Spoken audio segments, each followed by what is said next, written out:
Hello అండి అందరికీ chicken gravy curry ఎలా తయారు చేయాలో చూపిస్తానండి. ముందుగా క్లీన్ చేసిన చికెన్లోకి ఉప్పు, కారం, పసుపు అలాగే నిమ్మరసం, కొంచెం ఆయిల్ వేసుకొని చికెన్ను మ్యారినేట్ చేసుకోవాలి.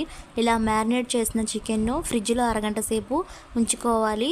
ఆ తర్వాత జీడిపప్పు 1 స్పూను అలాగే నువ్వులు 1 స్పూన్ వేసుకొని వాటర్ వేసుకొని నానబెట్టుకోవాలి. తర్వాత వేరొక కడాయిలో ఆయిల్ వేసుకొని ఉల్లిపాయలు, పచ్చిమిరపకాయలు, అల్లం, వెల్లుల్లిపాయలు అలాగే కొత్తిమీర వేసుకొని ఫ్రై చేసుకోవాలి. ముందుగా నానబెట్టిన జీడిపప్పులు అలాగే టమాటాలను వేసుకొని మిక్సీ పట్టించుకోవాలి. అదే కడాయిలో ఆయిల్ వేసుకొని మనం ముందుగా మ్యారినేట్ చేసిన చికెన్ను యాడ్ చేసుకోవాలి. చికెన్ అనేది మెత్తగా ఉడికిపోయిన తర్వాత మనం ముందుగా ప్రిపేర్ చేసిన మసాలా పేస్ట్ని ఇందులో వేసుకోవాలి.